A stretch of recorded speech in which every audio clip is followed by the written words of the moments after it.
Hello everybody, my name is Andy and welcome to another super cool video today. This is going to be all about LEGO Ninjago Dragons Rising. Specifically episode 9, The Calm Inside. So, last time it gave us with, it was mostly like a, not so much a deep episode, but like a plotting episode, but more like this is stuff that's going to be happening. You know, with all the dragons escaping and looking for a way to exit Imperium in uh, getting past all those Photech wolves, which are like super cool, really, because they had a lot of them and they're supposedly indestructible. Even more so when elements just bounce right off of them. So like, yeah, that was a really cool scene, especially where Wildfire and Raptin are fighting while on the backs of their respective creatures. That was just super cool, especially with the animation and all that. It's just like really looking to be a super cool season as well as fights, because the fights have been, I don't want to say bad, but like as opposed to previous seasons where they've hit a very good notch in terms of fight scenes.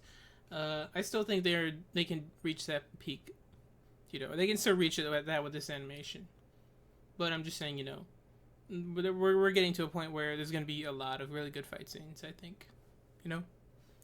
And Ryu was captured, and it looks like these guys are gonna Nia, or it looks like Lloyd, Aaron, and Sora are gonna be captured because Sora says she needs a spark from Ryu to destroy the Photax, but unfortunately he's not there right now, so it just thankfully it isn't gonna be as minimal as it was. It was sort of like a misunderstanding.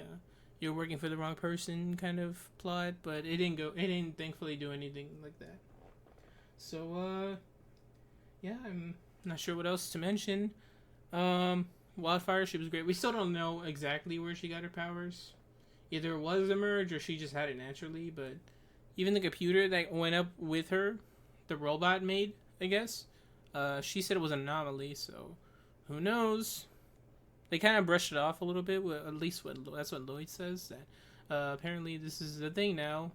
But I'm just so I've said before. Like, yes, please give us more elemental people that can use elements. Like, please. Like, as much as I love the fact that if a ninja is unique because they have these powers, I definitely do not mind other people getting powers too. Especially elements we've seen before and use them in new and creative ways. That's why I love My Hero Academia so much. Anyways, I guess that's what I've talked about for, giving us a brief rundown of the previous episode. Now let's talk about this episode we're going to see in a moment's time. Let me just put on my headphones. Hopefully don't drop them again. Okay, they're on. Fix a chair. And then LEGO Ninjago Dragons Rising, Episode 9, The Calm Inside. And 3, 2, 1. There we go. Okay, these are good, right? Yep. Sweet. A Netflix series. Brain, guess that's all for there. Okay, so wow, that was a lot more sense. Like, yeah, that's what?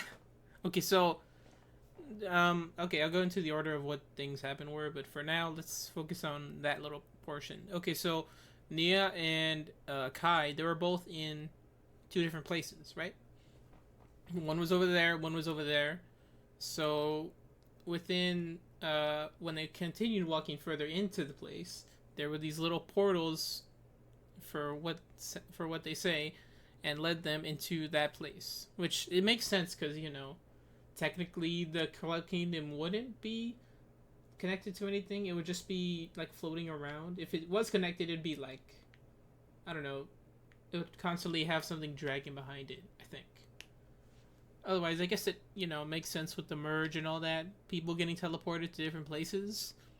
It would sort of make sense for that to be the case here, but also Wu Ghost tells them to open the thing, so they do, and apparently it was Zane inside. For whatever reason, he was blooped in there, I guess. And he needed power, so they gave him power, so it opened and he was out. And then after that, Okay, so he said he had no memory, right? So he didn't know what it is. But apparently this is the Imperium Monastery, which is interesting. He didn't when he went out to fight with the ninja. He didn't seem like he was reprogrammed to be evil or whatever. So that was like programmed to be with the Imperium. But the Imperium Monastery, that's like, is that like a place that was in Imperium? And so it was somewhere that Zane was captured and then put in, maybe. I don't know. I don't know. I can't remember. Did they seem like they knew what that was? The Imperium people, whatever. I'm very interested to see where that will lead, because that mystery just got sort of solved. But as for everything else, we got a flashback with little Lloyd. That was really adorable, really cool seeing him getting a flashback with him finally. Well, I mean, we had one before. In Crystallize, a flashback to what happened in Hunted. As for this one, it was really neat seeing his new design technically, the one that they put in his legacy sets, where he's small but he has the green eyes, the big green eyes, and yeah, they didn't bring back his voice before. His voice actress who he voiced Little Lloyd, they didn't bring her back, which is it's unfortunate, but some things just don't work out. So then, well, first that guy Percival or whatever brings Little Dragon Ryu to the Empress, and then I like how as much as all this is going on, Sora and Aaron, they do their best to sneak around, which it's like very refreshing to see them do that, because a long time ago the ninja used to just fight out of everything instead of sneaking around. It just feels so refreshing to see them do that. You know what I mean? And then we have this moment with this very interesting moment with the Empress, Beatrix, and Raz, the Tiger Man, where he said he has his own plans for Ryu, but then because the Empress wants to drain the dragon energy for the sense of hurting the ones who are rebelling against her, she calls into question his honorary, which it must be painful for the guy, because Raz seems like a super honor, like just a very self-honored man with a lot of honor, but even then he still has to be put into place by her, which that's really it goes to show how, at least not highly she takes herself, but how much she wants to be in power and in control, even over him, even as something as a simple little different task for what he wants to do, he puts him in his place right here, which that's very interesting. I hope I feel like he would do it, but I'm not too sure. I feel like Raz would want to just not help the ninja, but at least overthrow Beatrix so he would be in place. But they do confirm he's an Outlander, which probably leads to it being, oh, he's actually from that one realm, Chima.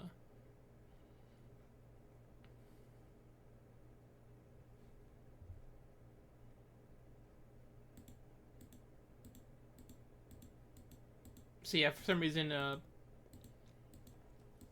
like how we go back to this moment in the battle where Lloyd is, pretty much unsure of what to do. He gets called back to that, to what that point of that flashback was for him, which from the way it looks like it might have been between season 2 and 3, because in that point Lloyd was in his green ninja suit, and also he wasn't grown up yet, because if you remember season 2 and season, okay, well, it was between season 1 and season 2, yes, that's what I said, right?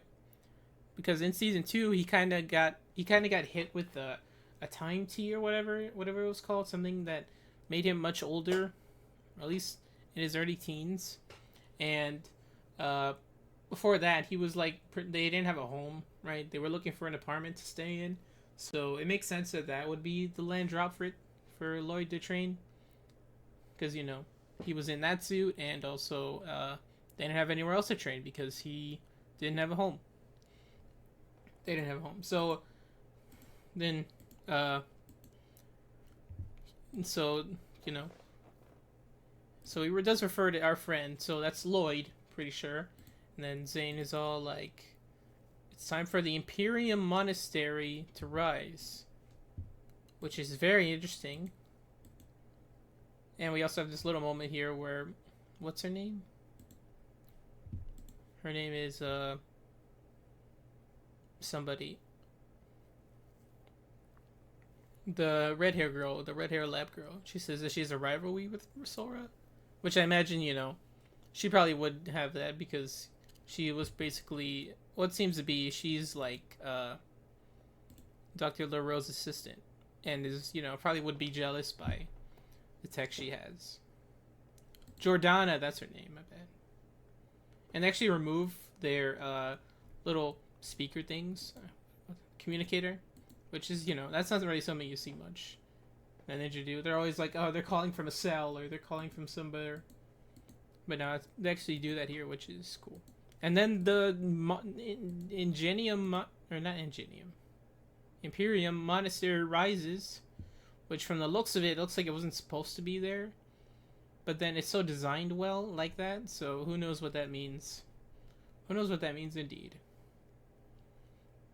So, yeah, that's all I talk about for episode 9. I think I've talked enough about it and discussed, of course, what all of it means.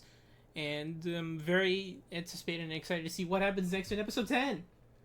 I believe there's going to be 20 episodes this season, so this is like kind of the halfway point.